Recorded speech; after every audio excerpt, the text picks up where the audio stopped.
بسم الله الرحمن الرحيم.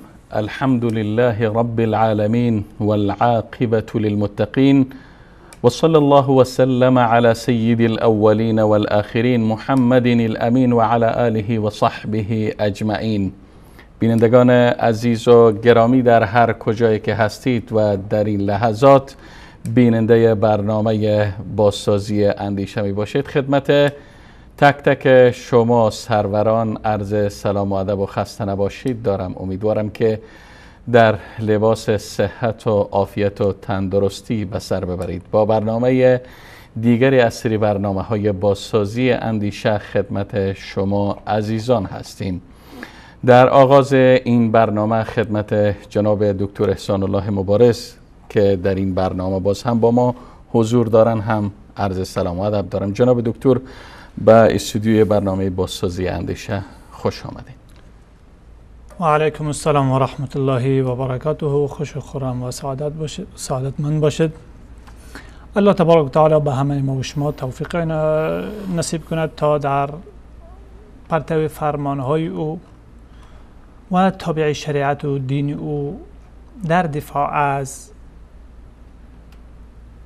مقدسات اسلامی و در دفاع از شخصیت های بزرگ اسلامی و دسیسه های دشمنان هوشیار و آگاه دست به کار بوده باشیم و فعالیت داشته باشیم. تشکر جناب دکتر. خب بینندگان عزیز و گرامی،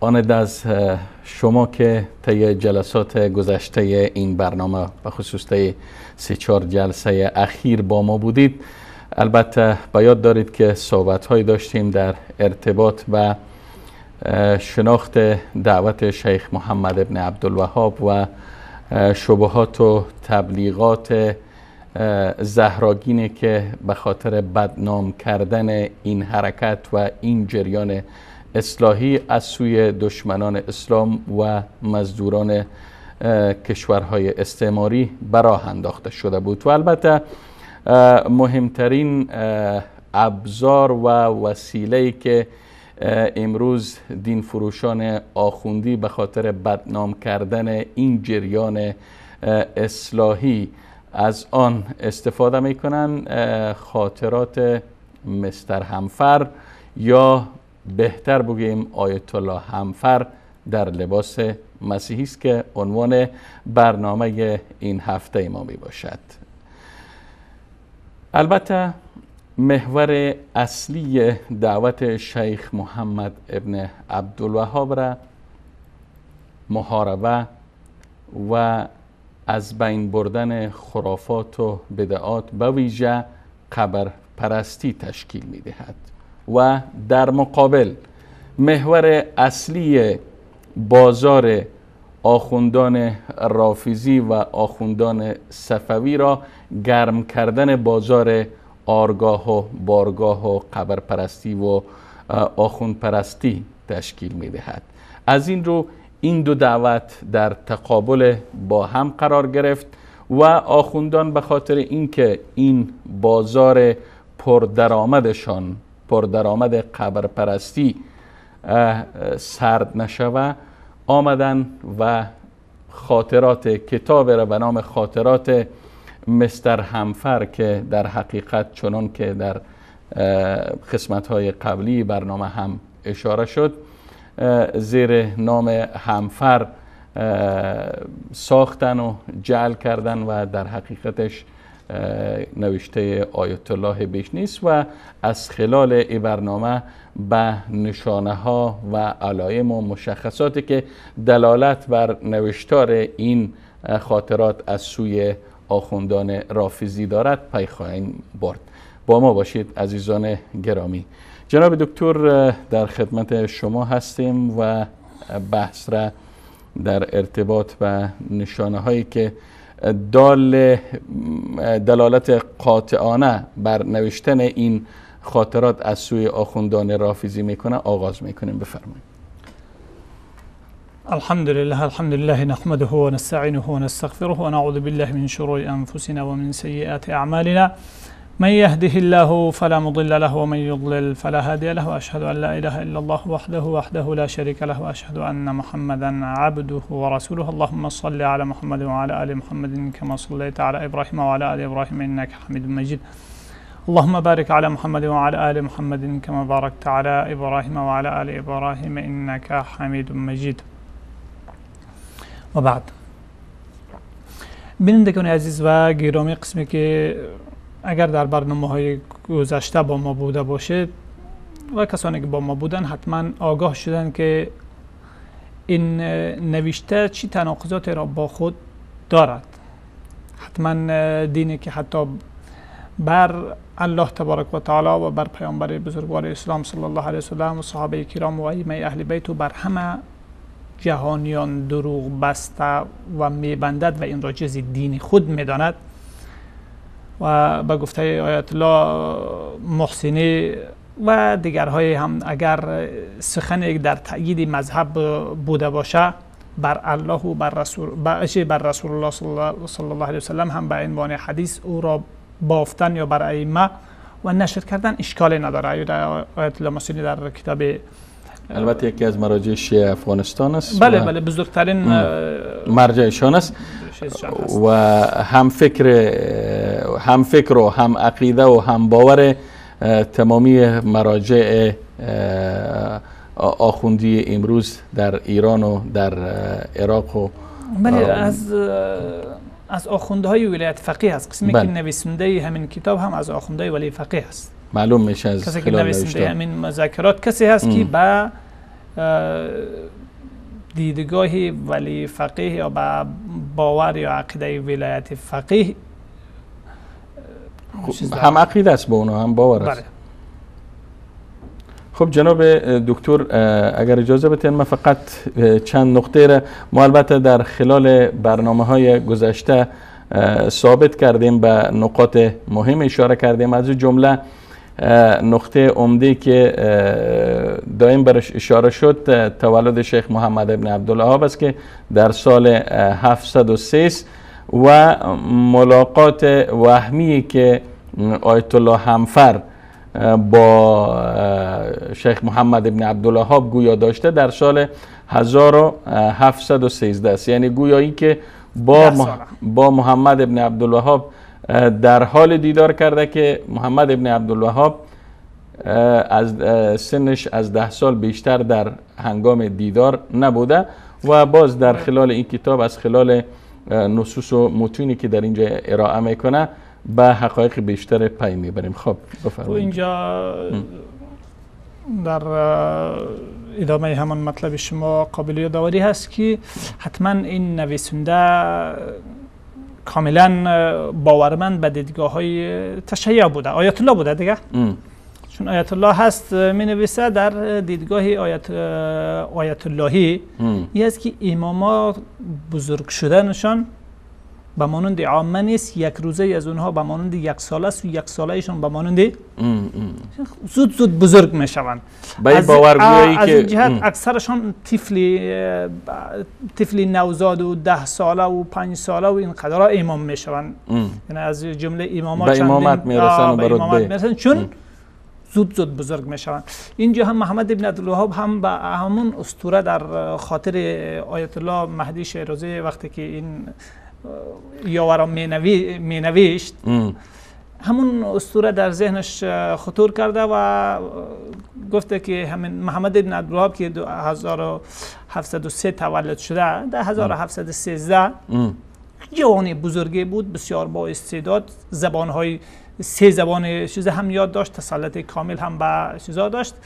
یعنی واقعا جناب دکتر پس این نشانه اول گفته میشه که برگرفته شده از همو باورهای تشیع است که باور دارن که میشه که یک امام 5 ساله باشه چون رشد و ذهنیتش خیلی عالی است، به همو باور آمده ای یاوه‌سرایی که کرده. در اینجا تذکر داده که محمد ابن عبدالوهاب را که هم دیده، البته از دیدگاه ای که ما نمیفهم که محمد ابن عبدالوهابی که اینا ادعا دارن، مثل که از حضرت علی رضی الله تعالی عنه از یک شخصیت شجاع، از یک شخصیت دلیر در تاریخ اسلام، یک انسان بزدل که خواف و ترسوی بیش نبوده و با حکومت ها سر سازگاری داشته، از او از یک شجاع، از یک دلیر، از یک ابرمرد تاریخ، از او یک انسان بزدل ساختن. به همین ترتیب از محمد ابن عبدالوهاب که ما میشناسیم، از او آمده ای آیت الله یک تصویر عجیب و غریب ارائه کرده که باز هم در خلال نوشته هایش توضیحات را انشاءالله خدمت بیننده های عزیز ارائه خواهیم کرد. پس من خواستم که اما غریبه که بود که چگونه یک طفل 10 ساله، اون هم از بادیه نجد، از بادیه نجد، جایی که هیچ نوع امکانات معیشت گویا مترقی یا پیشرفته در اونجا وجود نداشت. یعنی برای آب حدود 40-50 سال برای آب همراه شرکت همین حکومت فعلی همراه شرکت های قرارداد امضا کرد تا اینکه برشان از خلیج یا از بحر برشان چی بکشن؟ آب تهیه کنن. اما به فضل الهی در پهلوی آب نفت این چیزها برآمد و ثروت دیگری انعام شد.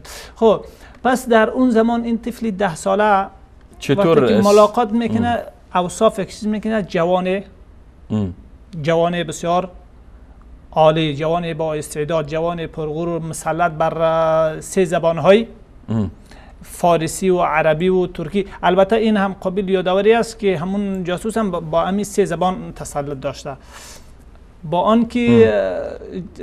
با آنکه یک بار بالای زبان فارسی مثلا تسلط داشت در سنی کمتر از 20 سالگیش، این زبانها را او جاسوس آموخته بود.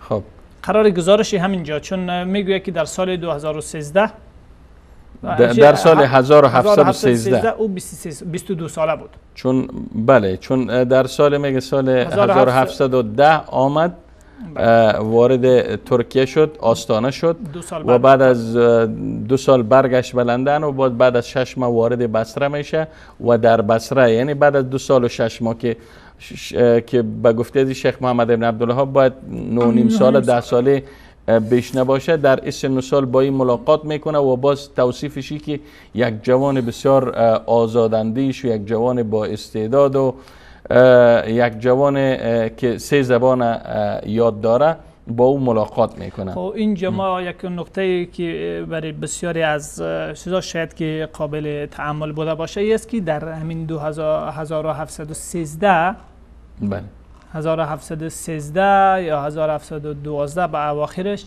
خودی این شخص که جاسوسی بسیار پیشرفته هست 22 سال سن داره. 22 سال سن داره. شما در صفحه 8 اگر به نمایش بگذارین، صفحه به زبان فارسی که نوشته شده؟ بله بله. خب صفحه 8. صفحه 8 چون یک چیزی هست برای کسی که بیاندیشه چیزی راجع به او. صفحه 8 ما باز کردیم، بخش 3.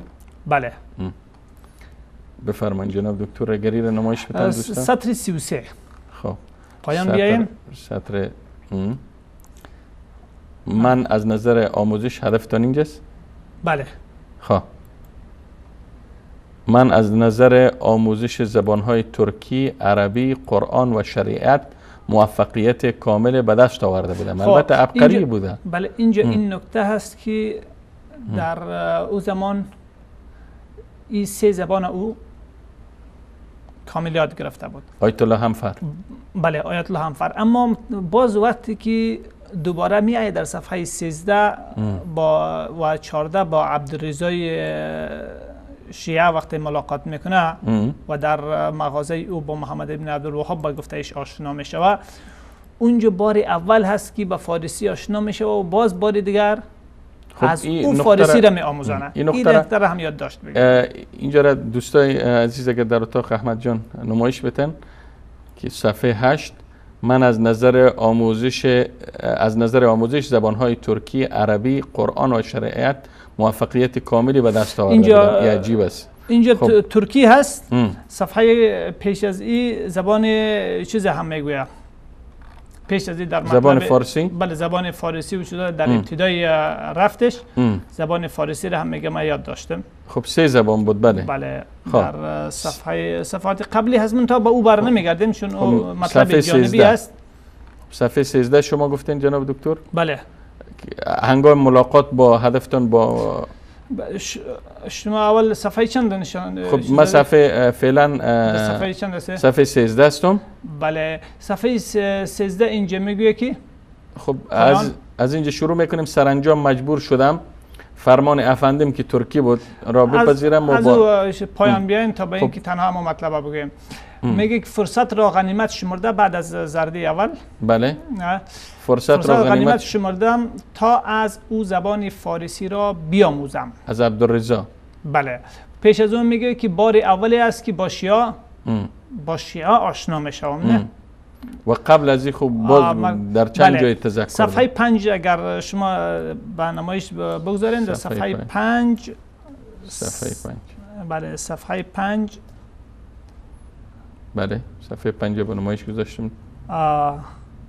میگه من با هدف سطر 4 5 6 7 8 9 سطر 9 خب من با هدف دوگانگی راهی استانبول مرکز خلافت اسلامی شدم. درست؟ بله. در لندن زبانهای ترکی، عربی، زبان قرآن و پهلوی زبان ایرانیان را آموخته بودم. وقت فارسی بود دیگه، زبان فارسی، پهلوی فارسی. اونجا میگویه که سال 1710 یعنی زمانی که این آخوند چند ساله بود؟ این آخوند به نوشته خودش که از لندن میآید یک 2 قرن بعد تولد میشه و منتها در او جریان خیالی می نویسه. در این زمان 1710 چی بوده؟ زبانهای ترکی، عربی و پهلوی را آموخته بوده. بله. زبان ایرانیان. بله. خب زبان عربی از زبان عربی به زبان قرآن تعبیر میکنه، از زبان پهلوی به زبان ایرانیان. بله. حالا در صفحه چیز که گفتم صفحه 13. بله. در صفحه 13 بله. چی میکنه؟ اونجا بار دیگر از عبدالرضا زبان فارسی را میآموزه. اونجا باز بار اول باز اونجا او یک شیعه ایرانی از مردم خراسان بود و بار اول میگه که با فرصت را غنیمت شمردم تا از او زبان فارسی را بیاموزم. خب به هر حال این چیز است که اونجا از او می آموزه.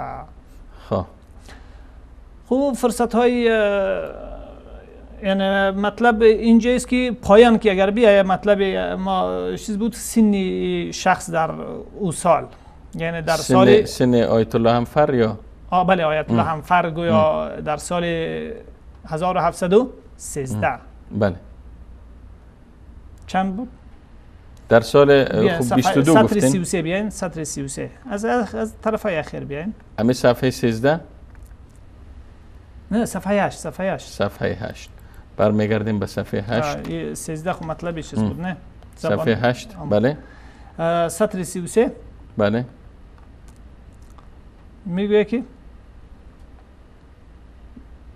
هدفتون نقطه ضعف مسلمان هاست یا اگر نقطه ضعف بعد از نقطه ضعف هدف من فقط سن شخص است. خب 6 ماه در لندن به سر بردم. در این مدت با دختر عمویم ماریشوایی که 1 سال از من بزرگتر بود ازدواج کردم. من در این هنگام 22 سال داشتم. این نقطه یعنی بعد از برگشتش به این معنا که در ابتدایی که آمده بود 20 سال داشت. 19 سال داشت. 19 سال یا 20 سال چون 2 سال اونجا سپری کرده، بعد از 2 سال باز رفته. خب حتما یک ماه اینقدر در اونجا گذاشته. خب بعد از بگیریم. او باز بعد از او بررسی های رسمی همگی به پایان رسیده. سپس 6 ماه ای در لندن آزاد بوده.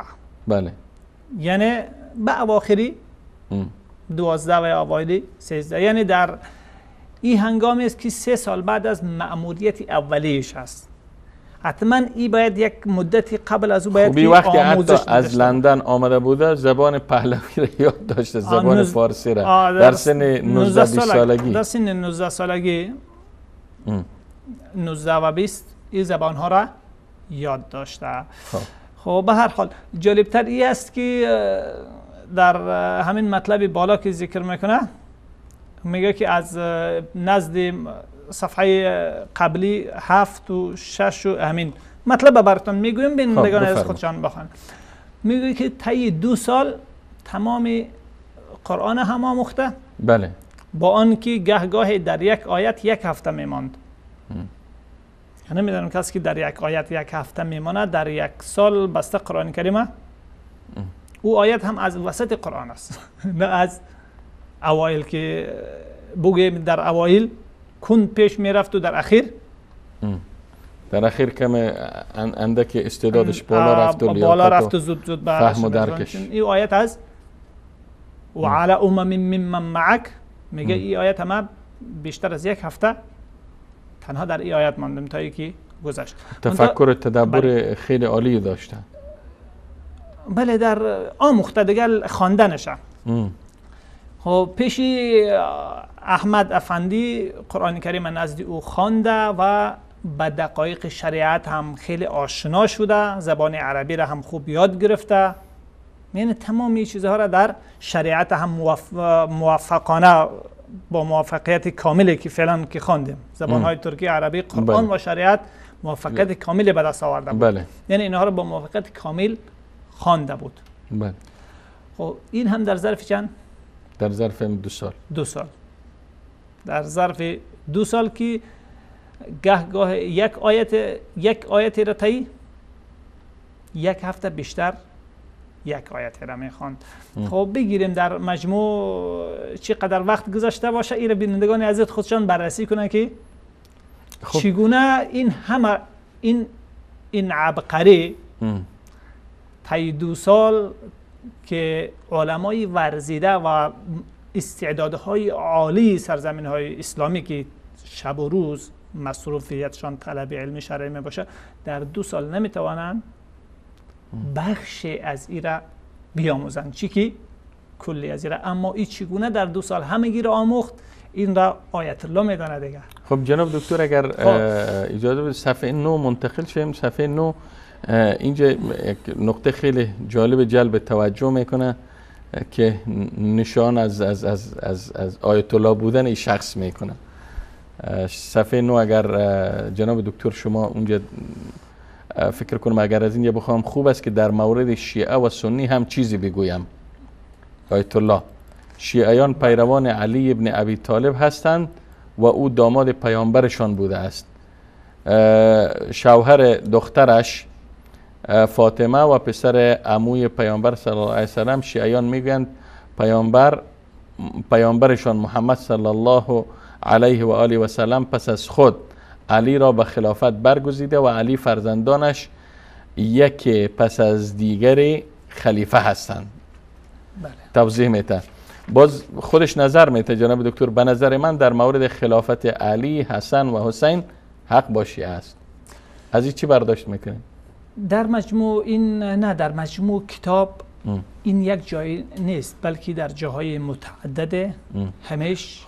خب ما هم میخوایم جاهای متعدده به نمایش بگذاریم. حقانیت مذهب شیعه را در اونجا بیان میکنه و استدلال برای برحق بودن دیدگاه شیعه با اقرار اهل سنت. البته این نکته مهم است، با اقرار و اعتراف اهل سنت، نه تنها شیعیان. چون به خاطر از که کم لعابش بیشتر کنه، لعاب افسانه.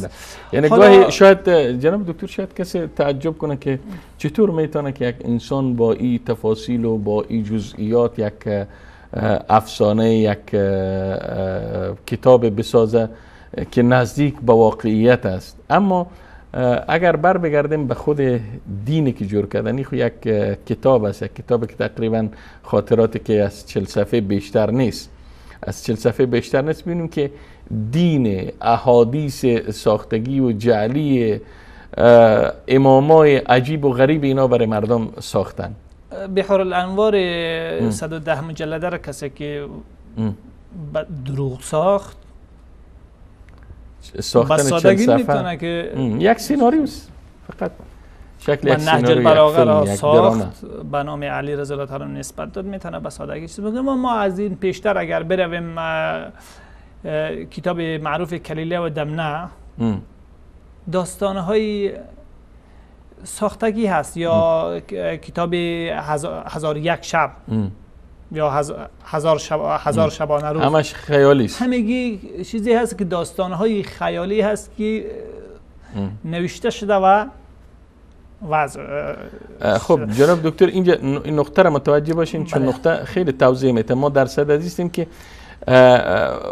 ما خب 100% این نقطه را درک میکنیم که آیت الله همفر یا آیت الله شیعی نوشته. اما برای کسی که امروز، البته امروز این نقطه خیلی نقطه مهم است، این کتاب و این خاطرات همواره از طریق سفارت‌های ایران، از طریق رایزنی‌های فرهنگی یا اتاق‌های فرهنگی ایران در کشورهای مختلف طی تقریبا 37-36 سال که از عمر جمهوری به اصطلاح اسلامی آخوندی میگذره، از طریق این سفارت‌ها و از طرف رایزنی‌های فرهنگیشان توزیع میشه. بله، همین چند سال پیش در افغانستان هم تقریبا قرار گزارش ها به دامنه 30,000 نسخه از این کتاب سفارت ایران در کابل و در ولایات مختلف توزیع کردن.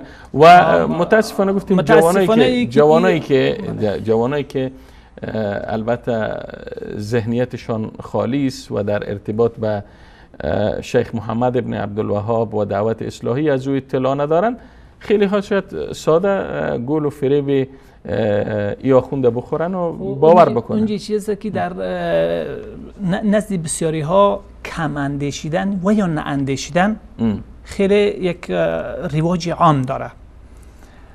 با تاسف از همین نه اندیشیدن و یا کم اندیشیدن بوده که گاه در سالهای جهاد هم کامیاب شده که همین شیعه ها که همین کتاب را توسط حرکت اسلامی محسنی نه حرکت اسلامی مولوی صاحب محمد نبی به نشر بسپاره و به چند هزار نسخه، در حالی که در این کتاب حقانیت مذهب شیعه را تاکید میکنه. عمر رضی الله تعالی عنه، بالای عمر رضی الله تعالی عنه تعدی میکنه، زبان درازی میکنه، بالای دیگه صحابه زبان درازی میکنه، اونها را به کبائر و به چیزهای دیگری متهم میکنه و چیزهای دیگری که میخوانیم. خب حالا این نقطه را من میخوانم دوباره نظرش میته بعد از اینکه شیعه و سنی را بیان میکنه خیلی کوتاه نظر میته، میگه به نظر من در مورد خلافت علی، حسن و حسین حق با شیعه است. زیرا در چی مورد که اونها میخوانیم زیرا بر اساس بررسی های من علی ویژگی های والایی داشته که او را برای رهبری امتیاز میبخشید و بعید نیست که پیامبر محمد صلی الله علیه و آله و سلم حسن و حسین علیهم السلام را نیز به عنوان امام معرفی کرده باشد. این را اهل سنت نیز این کار نمیکنند. بله، این نکته جالب است که این را اهل سنت نیز این کار میکنه و این در جاهای متعدد تکرار هم میکنه. نکته بعدیش از این که جالب تر است، خب میگه که ذهنیت بتز. بله، ذهنیت بعدی چی میگه؟ این آیت الله میگه اما در مورد این که پیامبر محمد صلی الله علیه و سلم 9 تن از فرزندان حسین را نیز به جانشینی خود برگزیده باشد تردید دارم، در این من شک دارم. یعنی در نادرست بودنش باورمند نیستم. من مشکوک هستم. مشکوک است پیش من متردد هستم تا به حال. زیرا چرا؟ زیرا حضرت محمد صلی الله علیه و آله و سلم چگونه از آینده خبر داشت؟ این نکته علت تردیدش است. حالا در بعد آیت الله چی میگوید؟ هنگامی که او درگذشت حسین کودک بود، او چگونه میدانست که حسین فرزندان خواهد داشت و آنان 9 تن خواهند شد. آره اگر محمد صلی الله علیه و سلم واقعا پیامبر بوده، این الهام میکنه که یعنی یک آیت الله مسیحی هم این مطلب رو بیان میکنه. میگه واقعا اگر پیغمبر بوده باشد ممکن است اینها را از جانب خدا میدانست. این نکته را هم ذهن نشین میکنه که یعنی این نکته هم اگر بله وقتی پیامبر است پیامبر غیب میدانه و جای شک نیست که اولاد حسن و حسین و اولاد حضرت علی رضی الله تعالی عنه امیرالمؤمنین را هم به امامت بر بگذونه و قرار ده میگه ایر اهل سنت هم این کار نمیکنن و توصیه بکنن. خوب گفته بود ایر اهل سنت هم این کار نمیکنن. پس وقتی که این نکته خیلی جالبی هست در اینجا که بیان میکنه، هم این آیت الله هم اعتقاد خود به حقانیت مذهب شیعه در اینجا بیان میکنه و هم برای از او استدلال میکنه چون پیامبر صلی الله علیه و سلم پیامبر برحق بوده، جانشینی از آگاهی داشته باشه که داشته که 9 تن میآیند و 9می معدومشان هم که هیچ نیامده او هم در شمار می باشه و از او کم و بیش نمیشوند، لذا همون 9 تا را تعیین کرده و به وحی الهی شده. این دیدگاه کی هستی؟ دیدگاه آیت الله همفر. بله دیدگاهی مکتبی تشیع هست که همین نکته را با چیز میکنه و ای آمده تایید کرده چون این آیت الله از جمله قائلین به چیز هم هست، ولایت فقیه هم هست. دیدگاه مکتب تشیع در صفحه 3 بر مبنای ولایت فقیه بازگو میکنه. در اونجا هم میرویم صفحه 3 همین صفحه 3 همین خاطرات. بله خب صفحه 3 بله در صفحه 3 چی میگوید بعد از اینکه تمجید از خب همین مطلب میخونیم باز برمیگردیم در ابتدایش؟ نه در اواخر صفحه است. در اواخر صفحه بعد از اینکه میگوید که ما از عالمان مسلمان بسیار نگران بودیم، در پایانش میگوید که البته اهل تسنن نسبت به شیعیان کمتر از علمای خود فرمانبری داشتند. بله گری را برنامه چیز بکنید. میگه زیرا آنان هم سلطان و هم شیخ الاسلام را حاکم میدانند. بله در حالی که شیعیان حکومت را تنها شایسته عالمان میدانند. بله. این آخوند آیت الله همفر یعنی آیت الله مهدی شیرازی از جمله نظریه پردازان ولایت فقیه هم بوده، حتی در کتابی که به نام جاسوسی انگلیسی نوشته. در این تبلیغات میکنه. حالا نزد اهل تشیع معروف است که اصل عقیده اهل تشیع چی است؟ حکومت حقی امامان اهل بیت است. تا آمد مهدی در اصل نظریه تشیع نه حق جهاد داره، نه حق ادای نماز جماعت وجود داره و نه نماز جمعه، نه دیگر نمازها. چیزی بود که از جمله بدعات میخوانن کسانی که و قائل هستند. و نظریه ولی فقیه نظریه است که بعضی ها در قرنهای قبل ایرا به خاطر جای پیدا کردن خود، راه پیدا کردن برای رسیدن به حکومت و همچنان برای جمع اموالی مردم که نائب امام به نیابت از امام، اون امامی که نه آمده و نه خواهد آمد، پس این خمسی مردم باید که از اون خمس محروم نشوند، به صفت نائب امام باید خمس دریافت کنن. بعد از خمس باید به حکومت هم برسند. دیدگاهی تنها نظریه ولایت فقیه هست در مکتب تشیع و او در او زمان، در زمان آیت الله همفر، زمانی که از او تحلیل میکنه 1700 1710 1720 به زمانهایی که اگر نوشته باشه 1700 در او زمان نظریه ولی فقیه نظریه یک زنده در میان جامعه تشیع نبود، بلکه نظریه زنده در قرنهای بود. از همان علت بود که پس این هم خودش یکی از نشانه های دیگری و یکی از دلایل دیگری بر نوشتن این کتاب از سوی آیت الله شیرازی است. بله تا آمد آیت الله خمینی چیزهای اشخاصی که در رأس حکومت ایران از تشیع بودن شخصیت علمی نبودن مگر نادر کسی ضمنی بوده باشه و هیچ یکی از اونها عالمی برجسته دینی نبود تا به رضا شاهی پهلوی. یعنی تمامی از اینها تشیع بودن ولی هیچ کدامی از اونها عالم دینی نبودن. واقعی او زمانی را اما این آخوند آیت الله در آیت الله همفر شیرازی در لباسی یک مسیحی خود انداخته برای مکتب تشیع و سپس نظریه ولایت فقیه در مکتب تشیع از زبان یک مسیحی چی میکنه؟ کار میکنه و تبلیغات میکنه. برای از تبلیغات میکنه، نظریه پردازی میکنه و اصل گذاری میکنه. خب جناب دکتر اگر در اینجا اجازه بدین که یک میان برنامه کوتاه همراه با بیننده های عزیز و گرامی ببینیم و بعدش انشالله میگردیم و موضوع را دنبال میکنیم.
خب بینندگان عزیز و گرامی با عرض سلام مجدد و دوباره خدمت شما هستیم با بررسی خاطرات آیت الله همفر در لباس یک مسیحی یا یک جاسوس.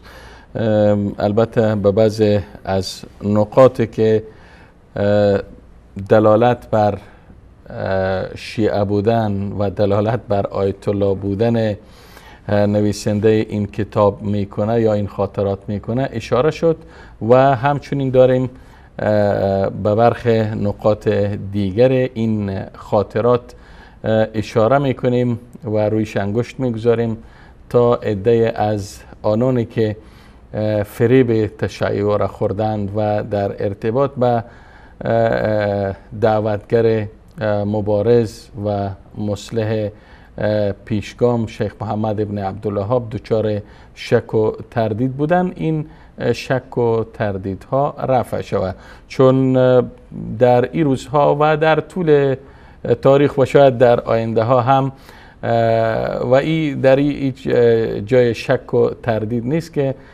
آخوندهای صفوی و آخوندهای رافضی به خاطر بقایشان، به خاطر گرفتن خمس و به خاطر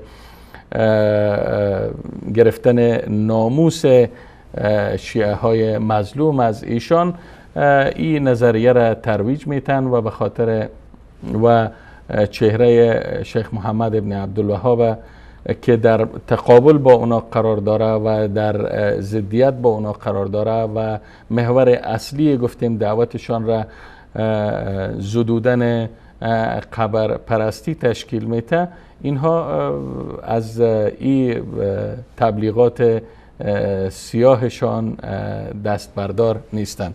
خب در ادامه کتاب خاطرات آیت الله همفر میخوانیم در صفحه 3. جناب دکتر اگر اجازه بتیم باز اینجا را ما خدمت بیننده ها نشان بتم. دوستای عزیز در اتاق کنترل احمد جان، اینجا باز به خاطر ترویج تشیع نقطه جالب را ذکر میکنه، میگه خطر وجود مسلمانان شیعه در ایران.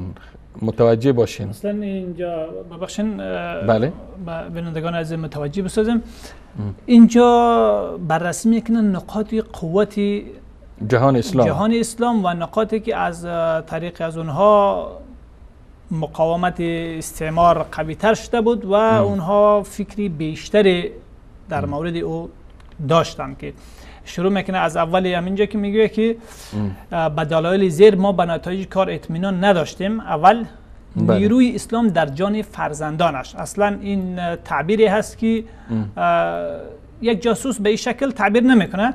بله. یک فرد مسلمان در پیروی از اسلام استوارتر است. بله. همچنان که اسلام در جان یک مسلمان همانند مسیحیت در دل کشیشه ها و راهبان می باشد. یعنی یک چیزی عادی، یک مسلمان عادی به اندازه یک کشیش مسیحی در اون قرن گویا قوت ایمانی داره و نیروی اسلامی او قوی هست. این مقدمه است برای اینکه نقطه اصلی را بگوید که جان میدهند ولی دست از مسیحیت بر نمیدارند اونها. خب پس اینها هم چی میگه؟ حالا در میان مسلمان ها قوه‌ای که بسیار قوی‌تر و خطرناکتر است کدام است؟ میگه خطر وجود مسلمانان شیعه در ایران از این هم بیشتر است، زیرا آنان مسیحیان را کافر و نجس میدانند. در مجموع این نظریه فقهیشان معروف است که اونها اهل سنت و مسلمان ها را هم نجس میدانند و پلید، و در این اختلاف دارن که آیا نجاست اینها مثلا صحابه کرام ام المؤمنین عایشه صدیقه رضی الله تعالی عنها و دیگر قسمی که خمینی میگوید و این دیگرش هم چه نام داره بلازده دیگه آیت الله محسنی. آیت الله محسنی هم میگویه که بر ریجس و نجاست وصف میشه از دیدگاه اعمالش معاذ الله. خب اینها این چیز درباره مسلمان ها دارن و جدی میگیرن و در مجموع جهان، در مجموع تاریخ اسلامی، در مجموع تاریخ اسلامی تا به تاریخ عصر حاضر، تا به عصر حاضر و تا به این روزی ما هیچ معرکه نبوده که کارساز میان مسلمان ها و نصارا و غیره بوده باشد. تشیع جزء جامعه اسلامی بوده باشه در اون، مخصوصا تشیع سیاسی و تشیع ولایتی. یعنی میخواین بگین که در طول تاریخ مبارزات مسلمان ها علیه کفار یا در طول تاریخ فتوحات اسلامی شیعه هیچ نقش نداشته، بلکه برعکس همیشه نقششان در کنار غیر مسلمان ها بوده. یعنی نقشی اساسیشان ای که افراد گهگاه افراد عام غیر آگاه به سیاست های دینی تشیع رافضی، خب دلیل موردش هم اگر در عصر حاضر ببینیم امروز با جان و دل استعمار و اشغالگری آمریکایی ها را در عراق قبول کردند و در رأس حکومت قرار گرفتند و با حمایت نیروهای هوایی آمریکا مسلمانان سنی را به خاک خون میکشانند. البته جالب این است که با نعره‌های مرگ بر آمریکا و مرگ بر شیطان کبیر و نوشته های همروزه دسیسه آمریکا بر ضد جمهوری اسلامی از و امروز از بالا هواپیماهای جنگی و جنگنده های آمریکا مخالفین اونها را بمبارد میکنه. و از زمین جنرال های و جنرال های جنرال های از اونها جنرال هایشان در یک غرفه عملیات، در یک اتاق عملیاتی جنگی با قاسم سلیمانی و دیگر سردمداران سپاه پاسداران و سپاه قدس که جز قدس در هر جای دیگر اینا جناب دکتر اینا میگن امروز میگن که فتح بیت المقدس، فتح قدس از حلب میگذره. بله، با رهبریت تحت رهبریت امریکا و اسرائیل. خب به هر حال خب ادامه میتیم موضوع رو جناب دکتر به نقاط دیگری که شما یادداشت کنید. این موضوع گویا اینجا یک میخواه که نظریه سازی بکنه در جامعه اسلامی که نزد مسیحی ها اهل تشیع خطر بیشتری هستند و از اینها احساس خطری بیشتری میکنند. یعنی دشمنان اسلام از شیعه احساس خطر میکنند، در حالی که همیش هم دست بودن. حتی در زمان جنگ های صلیبی که صلاح الدین ایوبی و نورالدین زنگی و غیره بود، چند حمله به جان نورالدین زنگی، به جان صلاح الدین ایوبی، حتی در همین حلب از طرف تشیع شده بود. از طرف از اینهاش در جریان جنگشان با مسیحیان و همچنین در خلال اتابک شهید پدری سلطان محمود زنگی که بنیانگذار و مؤسس جبهات جهاد در مقابل صلیبی ها بود، مقابل صلیبی ها در شام بود، توسط یک شیعه رافضی غادرانه کشته شد. در جریان نشست آن او را اما چون اگر این نوشته آیت الله نباشه چگونه ترویج بده برای مکتب ولایت فقیه و برای تشیع که گویا تشیع خطرشان در برابر دشمنان اسلام بیشتر از اهل سنت است؟ در با غرب در چند جبهه سلطان سلیم و دیگر سرداران عثمانی مصروف نبرد با مسیحی ها بودن. اینا از پشت سر خنجر زدن، اینا از پشت سر بالای از اونها حمله کردن و این باعثی رکود یا توقف مرحله‌ای تقریبا باعث کندی فتوحات اسلامی در قلب اروپا گردید، تا آنکه آمد و دوباره بغداد از چنگال از اینا تصفیه کرد و به عالم اسلام برگرداند. باز دوباره برگشت و به اروپا با اونها به فتوحاتش ادامه داد. به هر حال این قدری از اینها درینه هست. اما اینجا خب از این هم میگذاریم. این هم یکی از نقاطی بود که دال بر ایست که این نوشته و این خاطرات از طرف آیت الله شیرازی یا آیت الله همفر بگیم، چون همفر بیشتر مهدی شیرازی قمی، یعنی آیت الله همفر قمی بهتر است. شیرازی هست نویسنده ولی از آیت الله پس آیت الله همفر شیرازی بگیم. بله ما قمی به این گفتم که از آموزشکده قم در اونجا از جمله آموزگارایش بود. بله خب میریم برمیگردیم به نقطه در همین صفحه جناب دکتر، در صفحه در همین صفحه همین نقطه که قبلا چیز یادآور شدیم در همین صفحه بیان میکنه مطلب دیگری را. در فقره 4 اگر متوجه باشین ما از عالمان مسلمان بسیار نگران بودیم. بله. این هم یکی از نقاط گویا نقاط قوت مسلمان ها بود که میخواست بریتانیا بررسی بکنه و نقاط تشخیص بده. میگه علمای ازهر عراق و ایران استوارترین صد در برابر خواسته های ما محسوب می شدن. حالا که عالم تشیع ایرانی و عراقی یافت نمی شود که در هیچ مرحله تاریخی صد در برابر نوع از انواع حرکت های مسیحیان در یا استعماری در سرزمین های اسلامی اگر به تاریخ معاصر ببینیم آیت الله سیستانی با قبول رشوت از امریکایی ها قبول کرد. آیت الله خمینی از فرانسه نیامد حکومت بر حکومت ایران سوار شد.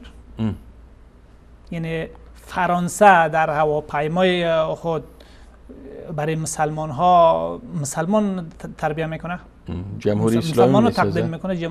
واقعا سوال آدم باید از تشیع کنه که یک فردی که در فرانسه تربیت میبینه و در فرانسه به سر میبره، فرانسه یا با مسلمان ها خوشبین است؟ فرانسه در صدد تأسیس جمهوری اسلامی است، در صدد بنیانگذاری جمهوری اسلامی در یک از نقاط جهان اسلام است. خب بعد از او توصیفشان میکنه، میگه مردم از علما پیروی میکردند و حکومت همچون موشی هراسان از گربه از آنها میترسید. اگر چنین میترسید حکومت عثمانی بالای عراق، یعنی مطلبش از اینجا علمای تشیع عراق اگر بوده باشه، اگر علمای اهل سنت بوده باشه، اونها همدست با حکومت عثمانی بودن. خب اطاعت میکردن از خلافت اسلامی. بله، اما به هر حال این نکته خب جناب دکتر پیش از این بالاتر از این یک نکته دیگری که بیان میکنه در مجموع، یعنی بحث هایی که این طرح میکنه، بحث های استدلال های تشیعی هست، یا این که بیان میکنه سست بودن بحث یک شیعه با یک غیر مسلمان. لذا میگه که نمیتونه که در بحث با یک شیعه، یک مسیحی یا یک غیر مسلمان وارد اسلام شود، چون چیزی نداره که تقدیم بکنه برای از او تا او به اسلام بگیره، مگر اینکه از آثار اهل سنت چیزی تقدیم کنه. به طور مثال بالا همین جا در همین صفحه 3 میگه که ضمنی که بحثی که میگه با همون شیعه داشتن، بله، میگه با او گفتم مسیحیان به خدا، نبوت و معاد باور دارند، چرا آنان را نجس میدانید؟ آنها به اینها ایمان دارند، بله، خدا، نبوت و معاد. بله. او گفت به دو دلیل. نخست این که آنها پیامبری محمد صلی الله علیه و آله و سلم را انکار میکنند و این به معنای دروغ خواندن پیامبر است. این تعبیری یک مسلمان عقیده‌مند به قرآن نیست استدلالش، چون یک مسلمان عقیده‌مند به قرآن میگه که الله تبارک و تعالی در قرآن کریم پیامبری از پیامبر صلی الله علیه و سلم حق است، در قرآن کریم بیان شده، در تورات و انجیل به این تأکید شده. قسمی که معروف هست نوشته های نقاشه های علمای اهل سنت با مسیحیان در کتاب های مختلفه. پس اینها همگی ملزم میسازه که باید به پیامبری محمد مصطفی صلی الله علیه و سلم ایمان داشته باشه، اگر نداشت خارج از دایره اسلام است. آیه قرآن کریم صریح است و ما در برابر آن میگوییم که شما مسیحیان نجس هستید، زیرا بر مبنای عقل هر کس آزار رساند میتوان او را آزار داد. یک منطقی عرض میکنه که نه به عقل. خب اگر همین منطق هم قبول کنیم، پیامبر کی آزار میتن؟ پیامبر کی آزار میتن جناب دکتر؟ پیامبر صلی الله علیه و کی آزار میتن؟ کسانی که با او و با دینش، با صحابهش، با تمام چیزش، خب با خاندان یک کس اگر تو خاندانش خودی از او را متهم میکنه، مانند آیت الله خمینی و محسنی و اینها میگه که اونها دین درست نرساندن. بله، دین اگر درست میرساند این مشکلات برای علی پیدا نمیشد. خب پس اینا خودشان نجس هستن؟ بله. خب حکم خودشان البته. اینجا نکته که من میخوام بگم در بعد حالا بحث میکنه، میگه دوم آن که نکته دومی که اینها چیز است، دلیل دومی که ذکر میکنه، آنها با پیامبران الهی نسبت های ناروا میدهند. مثلا میگویند مسیح شراب مینوشید، این نسبت نجس بودنشان. حالا که یک مسلمان وقتی چون خودش آیت الله که نوشته و همچنان شیعه دیگری که بحث میکنه، از منطق یک شیعه بحث میکنه، او خودش ده ها خدا قائل هست در پهلوی الله تبارک و تعالی.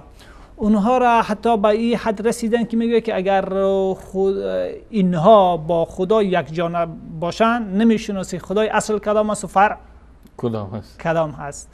خود دیگر همه کاره اینها هستن، او بیکاره. مسیحی هم به این حد نمیرسه. مسیحی که میگویه یا میگویه نایب خدا هست، یا اینکه بچه خدا هست، یا وکالت گرفته. به هر حال هیچ موردی شرکی را به او طرح نمیکنه. خب از این جناب دکتر این نکته دومه که اصلا مسئله شراب اینجا طرح کرده، به خاطر که شراب در تعلیمات زردشت و تعلیماتی که از اونجا به اینها آمده و حتی در جامعه ما هم انتشار پیدا کرده، در شریعت اسلامی شراب نوشی یکی از گناههای کبیره است، در حدی پایانتر از زنا، پایانتر از بلکه ام الخبائث میگن جناب دکتر. نه، خوبسی که تأثیر اجتماعیش است. او چندین چیزهای دیگری را در پی داره. اما من حیث مرتبه جرمیش پایینتر از زنا. مثلا یک زناکار حدش بالاتر است، حتی زناکاری که حد به غیر محسن باشه، غیر محسن هست، 100 تا زیانه زده میشه و این مقرر بالایش چند تا زیانه است؟ 40 تا زیانه. شراب 40 تا زیانه و حد اعلا 80. خب این چیز یعنی از نظر جرمی چیزش در درجه پایینتر قرار داره. ولی در دیدی که از زردشتی ها سرایت کرده و از اونجا انتقال کرده در جامعه تشیع و در جامعه تسننی ما هم از طریق بعضی کتاب ها و بعضی نوشته هایی که چون 4 کتاب اونها سرایت کرده بود، شراب نوشی را یکی از نشانه های کافر بودن شخص حساب میکنن. خب جناب دکتر منتقل میشیم. خب پس این انتقالش منتقل میشیم به بحث دیگه، بحثی که در اینجا به وضاحت باز دیده میشه، نام هایی که در این داستان از طرف آیت الله همفر شیرازی به کار برده شده، بعضی نام هایی است که مثل نام مروان و مثل نام خالد و مثل نام عمر در برخی از نقاط کتاب تذکر داده شده. اگر قبل از او همون مطلب اولی را تکمیل کنیم به نظرم بهتر است. شما صفحه 9 بروین. مطلبی که بله استدلال برای تشیع در سخنان آیت الله همفر. بله در صفحه 9 هست، اواخر صفحه. بله اهل تسنن به این باورند، هدفتان اینجاست. بله اهل تسنن به این باورند که پیامبر، حالا اول بیان کرد حقانیتی مذهبی تشیع از دیدگاه خودش برش استدلال کرد که واقعا علی شایسته از همگی برتری داره، شایستگی بالاتری داره و ایره در جای دیگه هم تکرار میکنه. باز از اهل سنت چی حکایت میکنه؟ اهل تسنن به این باورند که پس از پیامبر مسلمانان ابوبکر، عمر و عثمان را برای خلافت برتر از علی دانستند. پس فرمان یعنی اینجا میگه که اهل سنت به این باور هستند که پس از پیامبر اولا وصیت اول اهل سنت چی دارن؟ باور دارن، قبول دارن. دوم باور دومش این است که پس از پیامبر مسلمان ها ابوبکر و عمر و عثمان را برای خلافت برتر از علی دانستند. پس پیامبر را فرمان پیامبر را نادیده گرفتند و آنان را به خلافت برگزیدند. این دیدگاه اهل سنت است؟ نه خیر. و این گفته بود که در نوشته قبلش که کاملا به سطح معرفت او به شریعت از طریق اهل سنت، البته چون تعلیم از احمد افندی ترکی گویا آموخته. بله. از طریق اهل سنت قرآن هم آموخته و شریعت هم آموخته. از اهل سنت کسی که گرفته باشه آیا اینطور یک نظریه را طرح میکنه؟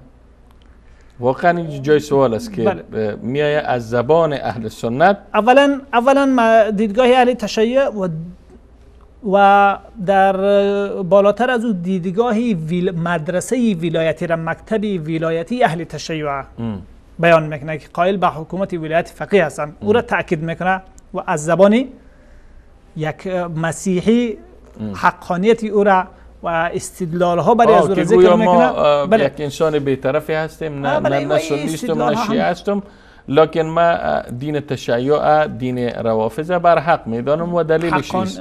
و باز بعدش میآید از زبان اهل سنت اعتراف به حقانیت او را ذکر میکنه، به حقانیت تشیع. بالاتر از او چی را ذکر میکنه؟ از زبان اهل سنت حکایت میکنه که او دیدگاه همون دیدگاه بود، ولی صحابه با فرمان پیامبر مخالفت کردن، او را نادیده گرفتن و دیگری را خلیفه انتخاب کردن.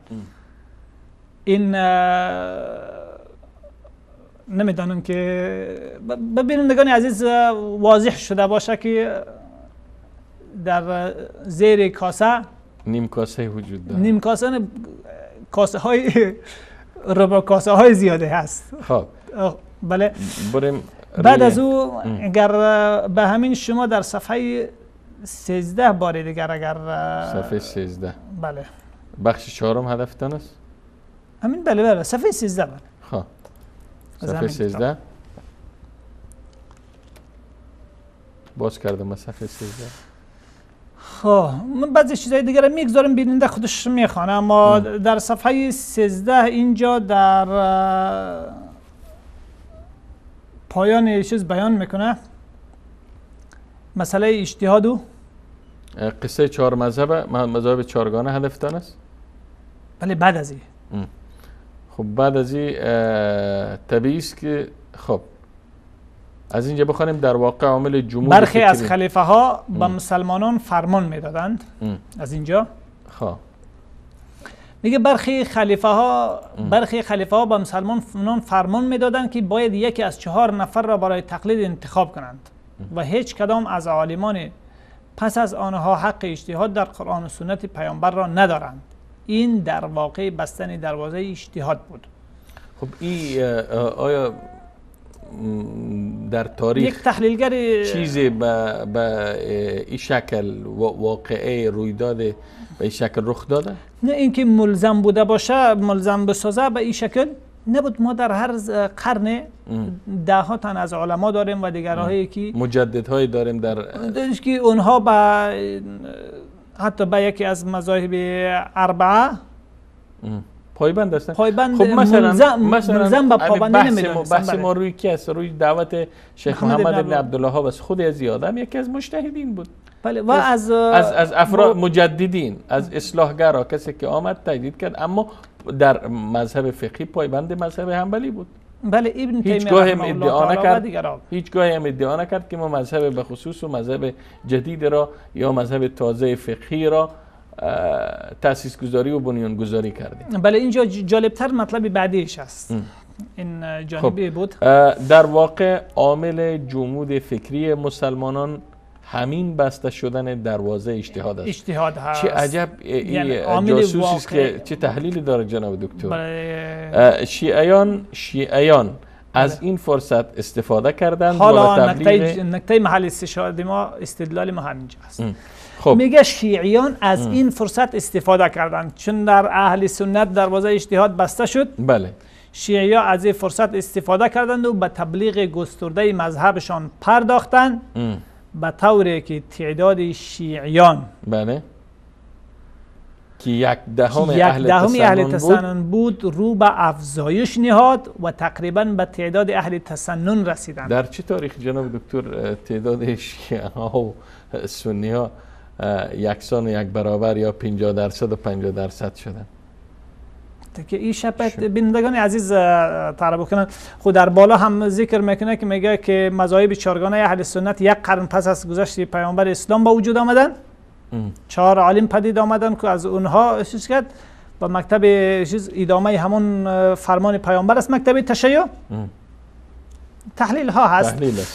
دیگر شیعی از دروازه فرصت استفاده کردن و در ادامه خب راحت میگه چون این نتیجه طبیعی است، زیرا اجتهاد فقه اسلامی را تحول میبخشد. این تحلیلی هست که از یک یک چیز بعید است. این تحلیلی هست از یک جوان 22 ساله، یک عالم دینی تحلیل می نویسه، یک عالم دینی عام مسلمان نه. میگه چنین نتیجه طبیعی است، زیرا اجتهاد اصلا مطلب ما این تحلیل است. زیرا اجتهاد فقه اسلامی را تحول میبخشد. بله. و فهم قرآن و سنت را بر مبنای نیازهای زبان همچون صلاح پیشرفتن نو میکند. بله. این تحلیل یک مسیحی نظر چیز نمی باشه یا یک جاسوسی که هدفی از او این چیزها نیست. هدفی او چگونه جای کردن در بدنه عالم اسلامی هست و جای گرفتن و از بین بردن. اما اگر مذهب فقط در مسیر خاص منحصر شود به طوری که راه فهم و شنیدن ندای نیازهای زمان بسته شود، همچون صلاح کهنه خواهد بود تا به آخر کی می رود. باز مثال هم میته. بله، مگه به نظر من خردمندان اهل تسنن به زودی راه اجتهاد را باز خواهند کرد. در غیر این صورت به اهل تسنن اعلام خطر میکنم که چند قرن نخواهد گذشت مگر آنکه آنها در اقلیت خواهند بود و شمار شیعیان فزونی خواهد. خب از تاریخ نوشته از این تقریبا 3 قرن میگذره. اگر 1000 فرض کنیم که در سال 1750 نوشته باشه، تقریبا 2.5 قرن. 2.5 قرن. خب مشکل چی زور مشکل میسازه؟ مشکلی میسازه که در تقریبا 5-6 جای این می نویسه که این زمانی هست که دولت عثمانی نهایت ضعیف شده. نمیگه که کم ضعیف شده، نهایت ضعیف شده. دولت عثمانی نهایت ضعیف در چه وقت شده بود؟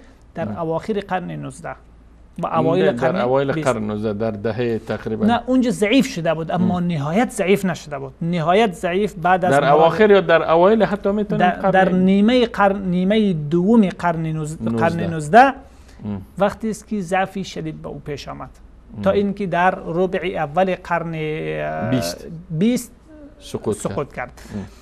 حالا در او زمانی که در قوت خود بود، حتی زمانی هست که گفته میشه بریتانیا در او وقت خودش در درگیری داخلی، جنگ‌های داخلی خود بود، جنگ‌های 7 ساله. بله. خب به هر حال در او زمان اونها برای از تخطیط میکنن. زمانی هست که بعد از او یعنی تقریبا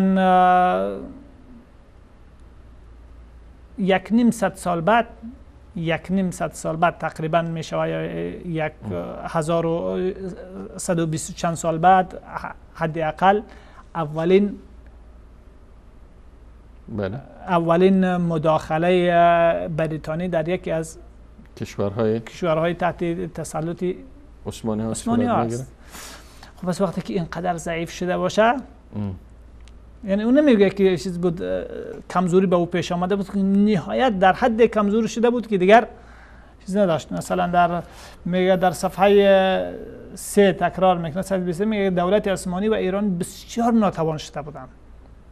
بار دیگر هم در صفحه 11 ایره تکرار میکنه، در صفحه 5 باز تکرار میکنه، در صفحه 6 تکرار میکنه. جناب دکتر 20 دقیقه وقت ما بیشتر نمونده، ما میخوایم که این بحث تکمیل کنیم. اگر به صفحه 14 گویا بحث مناظره یا بحثی که میان شیخ جواد قمی با شیخ محمد ابن عبدالوهاب که وقت باید 10 ساله بوده باشه صورت میگیره و از این بحث ای خودش یک نتیجه گیری میکنه. جناب دکتر اگر ایره ما دوستای عزیز اگر نمایش بتن که اینجا را بخوانیم این نقطه را. روز در مهمانی منزل عبدالرضا که رفیقش است، عبدالرضا را در بالا خیلی تمجید هم میکنه جناب دکتر. بله، او در مجموع شخصیت های شیعه جا که ذکر میکنه تمجید میکنه. عبدالرضا را تمجید میکنه، میگه میان محمد و یکی از محمد، هدفش اما محمد ابن عبدالوهاب که البته ای به شکل داستان از او حکایت میکنه و به شکل افسانه.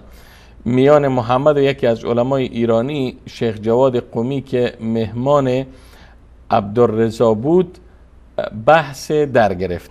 در این مهمانی من و برخی از دوستان صاحب منزل هم بودیم. آنچه از مباحثه سخت این 2 نفر در ذهنم مانده باز میگویم.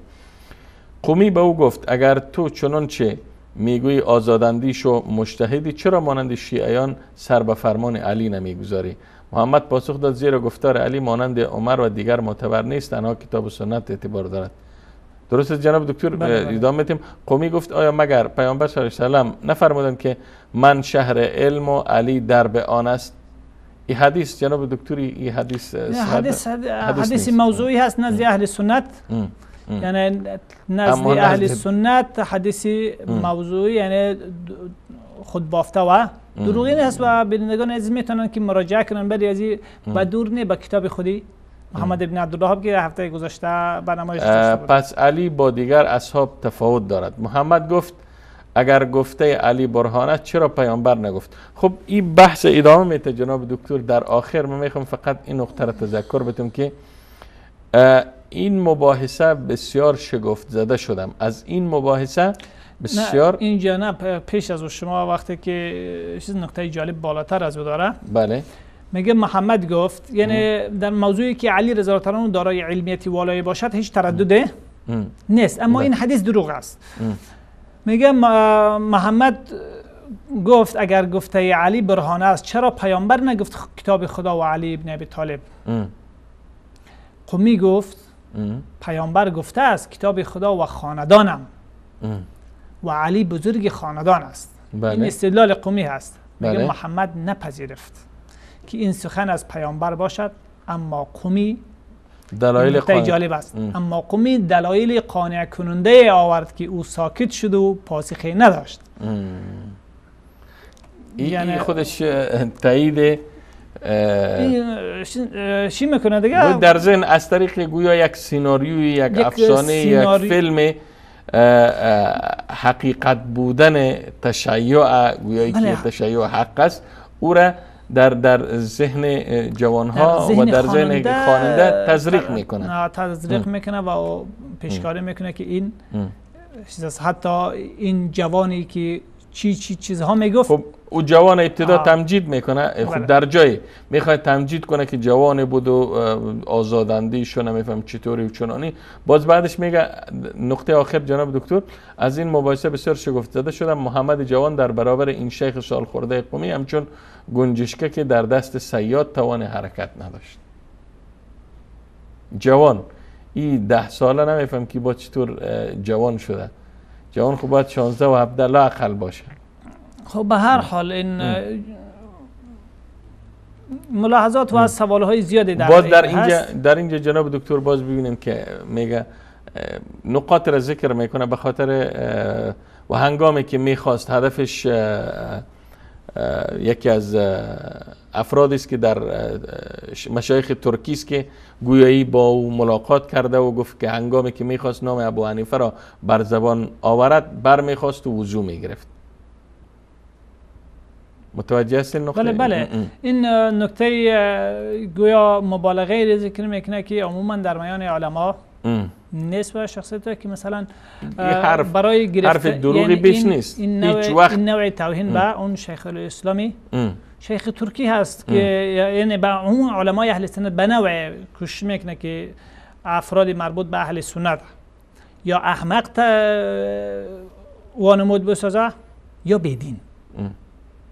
بدین هیچ پابندی نداشتن. قسمی که درباره صحابه کرام از زبان اهل سنت و با اعتراف اهل سنت بیان کرد که اونها از پیش خود این فرمان محکم رسول الله صلی الله علیه و آله درباره خلافت علی و اهل بیت را رد کردن و دیگران را جانشین کردن. اینجا هم خب تقریبا باز هم 15 دقیقه بیشتر نمانده جناب دکتر، اگر باز نقاط مهم دیگر باقی مانده که بحث در این جلسه به پایان ببریم. نقطه مهم دیگری که اگر فعلا بله طور نمونه یادآور میشویم همین. خب ما هم در این برنامه جناب دکتر نمیتونیم که به شکل تفصیلی با تمام جزئیاتش موضوع را بحث و بررسی کنیم. فقط نقاطی است که ذهن بیننده باز شه و بعدش خودش بره کتاب یا خاطرات آیت الله انفر شیرازی را مطالعه کنه و با عقل و منطقی که داره این را به تحلیل و کنجکاوی بگیره. در مجموع ما انتقال میکنیم به نکته دوم. این نمونه هایی بود از تمجید این آیت الله همفر از مکتب تشیع، بیان حقانیت مکتب تشیع اما در لباس یک مسیحی و هرگاه نام شخص منسوب به مکتب تشیع آمد به نوعی از او تمجید میکنه که در حد اعلا اگر از او گلمندی داشته باشه که در برابر حکومت های اهل سنت قیام نمیکردن. قسمی که در یک جای از مطالبش راجع به علمای شیعه ازهر ذکر میکنه. بله. دوم نکته دیگری که در اونجا علمای شیعه، ببخشید ازهر گفتم، علمای شیعه عراق نجف. دوم نکته که در اونجا میخواد تاکید کنه به این دیدگاهی که از مدت میخواد تشیع ولایتی با علای او ترکیز داشته باشه، اکثریت بودن تشیع در عراق و شیعه بودن علمای عراق است. حالا که علمای بیشماری زیاده و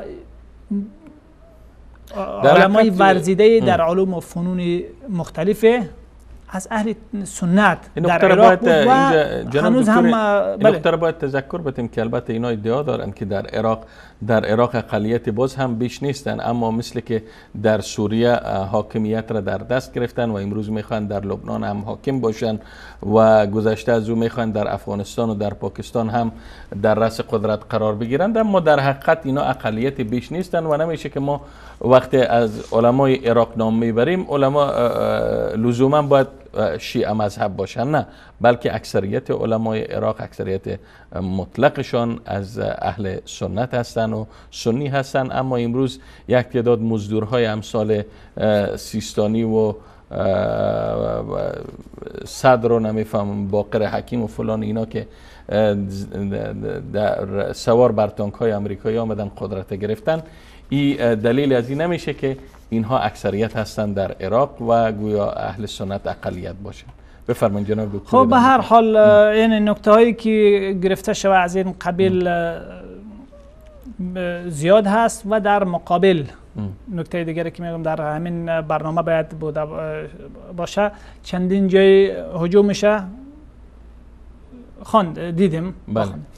نکته بعدی که هست در مجموع هرگاه شخصیتی از اهل سنت یا به نام اهل سنت ذکر کنه، با نوع یا بدی او را ذکر میکنه یا که حماقت او را ذکر میکنه و در محمد ابن عبدالوهاب رحمه الله همگی از اونها را نوع جمع میکنه که گویا یک بار یک چیز میگفت باز چیزی متضاد که تهمت هایی که در این بر محمد ابن عبدالوهاب هست این شاید بررسی جداگانه نیاز داشته باشه. فعلا ما به دیگرها میپردازیم. مثلا در صفحه 6 خب بله، در صفحه 6 از دو شخصیت ذکر میکنه. بله. یکی مروان افندی خادم مسجد. بله. در اواخر اگر بین نجار خالد. بله، نجار خالد.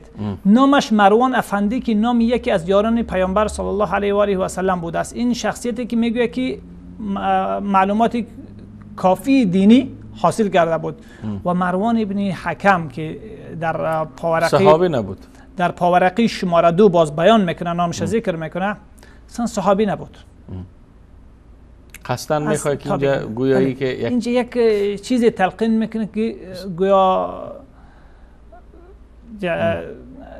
نوع تلقینی هست برای که مروان نام هر کجایی که هست. بله. حالا چی میگویه؟ و این خادم به این نام فرخنده افتخار میکرد، به من میگفت اگر خدا به تو فرزند داد نام او را مروان بگذار، زیرا او یکی از شخصیت های بزرگ و مجاهد اسلام بود. شام را آن خادم برایم فراهم میکرد و با هم تناول میکردیم. پیش از اینکه نامش بگیره چی میگویه؟ او فرد تندخو بود. او فرد تندخو بود. بعد از او باز انتقال میکنه به اما جایی که از عبدالرضا صحبت میکنه، عبدالرضا خیلی تمجید و تحسین، حتی جایی که یگان آخوند ذکر میکنه خیلی با تمجید ذکر میکنه. خب در بعد از او باز ذکر میکنه، میگه بعد از او آشنا شد با یک نجاره. اون مزدی اندک هفتگی برایش میداد، میگه که چون نزد از او کمتر کار میکردن، میگه نام نجار خالد بود که به هنگام بیکاری پیرامون فضیلت های خالد بن ولید پرحرفی میکرد. حتی اما تشیعش نگذاشته که در قالب یک مسیحی هم سیناریو بنویسه و در قالب یک مسیحی هم حتی بگه که ما به الفاظ مناسبتر و محترمتر ذکر کنه و او هم مسیحیه که علومش از کی گرفته؟ از آخونده دینیاتش از آخونده ترکی گرفته، آخوند سنی. چی میگه درباره فضیلت‌های خالد بن ولید پرحرفی میکرد. این نکته دیگرش. خالد بن ولید یک سردار اسلامی و از اصحاب پیامبر صلی الله علیه و آله و سلم بوده و برای اسلام بسیار رنج کشیده است. وی از آن اندوهگین بود که امیرالمومنین عمر بن خطاب به هنگام خلافتش خالد بن ولید را برکنار کرد. این نکته دیگری که میخوان شیعه جالب بسازن، نمایان بسازن. بیشتر. خب نکته بعدی چی هست؟ حالا از خالد نجار صحبت میکنه. چی میگه؟ میگه خالد نجار بسیار بد اخلاق و تند مزاج بود. اینجا هدف ربط دادن به نام خالد بن ولید رضی الله تعالی عنه است و بد جلوه دادن خالد بن ولید رضی الله تعالی عنه در ذهن مخدوش کردن هر کسی که خالد نام است. بله. میگه نجار بسیار بد اخلاق و تند مزاج بود. او به من اطمینان داشت اما من دلیلش را نمیدانستم. بالاخره که در بعدیا چی میگه؟ میگه او در خلوت خب اینجا از من درخواست لیوات میکرد و در صفحه بعد میگه که این مطلب من به کی نوشتم. و این چیزی است که اونها شیعه ها درباره امیرالمومنین عمر بن خطاب رضی الله تعالی عنه، خالد بن ولید و یک تعداد دیگری از بزرگان این همیشه برچسب میزنن و دارن و چون از اونها خیلی رنج دیده. خالد بن ولید بود که این رستم را شکست. خب سعد بن ابی وقاص بود که اینها را شکست. تو امپراتوری آتش پرستی ساسانی را از بین برد. پس باید که اونها را بد ببینم. حتی در لباس یک مسیحی هم وقتی که داخل میشه تحلیل و حکم و بگم عدل رعایت نمیکنه وقتی. بله این کار به گفته شیخ احمد برای آنها مؤکد منع شده است. اینجا این بيان میکنه که در شریعت منع بوده باشه.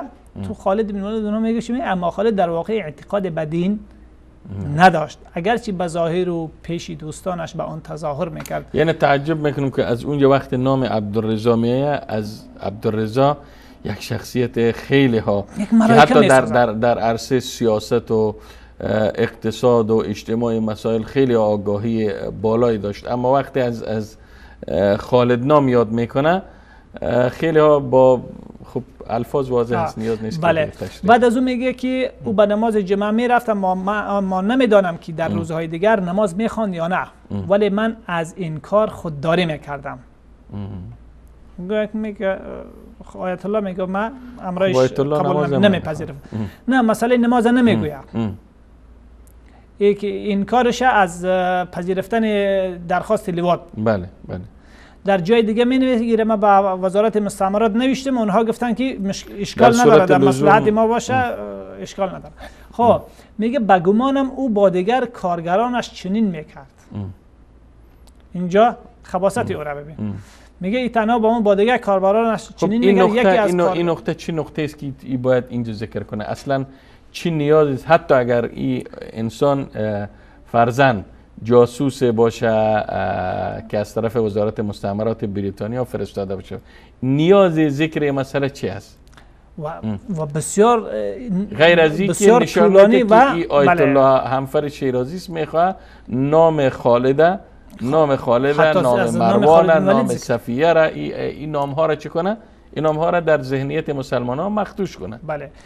خب میگه که یکی از کارگران جوان و زیبا از سالونیک و یهودی بود که مسلمان شده بود. گاهی با خالد به قسمت پشت مغازه که انبار چوب بود میرفتند و وانمود میکردند که میخواهند انبار را مرتب کنند، اما من میدانستم که آنها در پی انجام کاری دیگری هستند. ما این نقطه این ذکر این نقطه در اینجا چی ربطی داره؟ چه ربطی به مستعمرات داره؟ ایلایی که حالا در بعد شیخ احمد استادش ذکر میکنه که یک جای تمجید کرده بود در صفحه بعدی از این صفحه 7. چی میگوید؟ میگه که من در مغازه غذا میخوردم و برای نماز به مسجد میرفتم تا وقت نماز عصر در مسجد میماندم و پس از نماز راهی خانه شیخ احمد میشدم. این جالب است که این در ترکیه هست، این جریان ترکیه هست. و جریان دیگه در بصره. ترکیه حنفی بود. یک نکته رو من میخوام روشن بسازم. حنفی مذهب و وقتی نماز عصر در اونها به تأخیر است، یعنی نسبتا تقریبا 1 ساعت تفاوت میکنه و عموما در خانه او میگه 2 ساعت به آموختن قرآن و زبانهای ترکی و عربی میپرداختم. در کمتر وقت میباشه، فرصت میباشه که بعد از بین عصر و بین عصر و مغرب در مذهب حنفی با 2 ساعت بوده باشه. چی که بعد از ادای نماز عصر خانه او میرفته و بعد از او باز 2 ساعت اونجا میخوانده. این یک چیزی دیگری. خب به هر حال حالا مشکلی که توهینی که با استادش میکنه اینجا، جناب دکتر میگه هر آدینه زکات پولی را که در یک هفته به دست آورده بودم به وی میپرداختم. حالا این اولا نکته اول است خمس از خمس ذکر نمیکنه که خمس میپرداختم، از دیدگاه یک شیعه ذکر میکنه، چون در مکتب تشیع باید یک شیعه خمسی کار کردگی خدا باید به امام و امام که نیست دونست با کی بپردازه؟ به نایب امام و وکیل امام بپردازه. خب اینجا میگه که در مسلمان ها زکات پول از چه وقت به چه وقت فرض است؟ خب به حد نصاب برسه، به حد نصاب اول برسه، یعنی و 1 سال بگذره، یعنی 85 گرم طلا یا 595 گرم نقره ارزشی او بوده باشه و 1 سال بالای او نزد او شخص سپری شود. حالا این زکات پول چه وقت میپرداخته؟ هر هفته. میگه این زکات در واقع رشوه‌ای بود که من برای تداوم روابط به او میدادم تا مرا بهتر آموزش دهد. این تحلیل آخوندی. آخوندی. حالا این شیخ احمد یک آخوندی شیعه بوده که خمس میگرفته یا یک آخوندی مسلمان که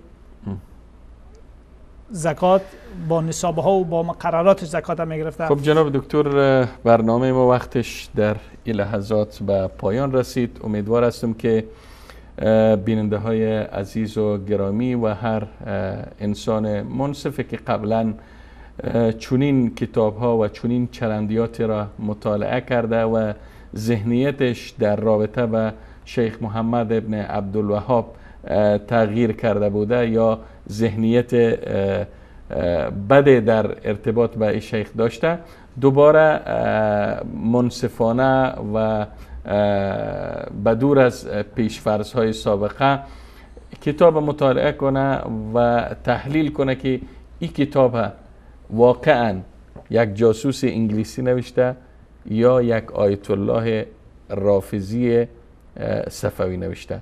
تا برنامه دیگر و دیدار دیگر همه شما را به پناه حضرت یکتای بی همتا می سپارم. خداوند یار و نگهدارتان و السلام علیکم و رحمت الله تعالی و برکاته.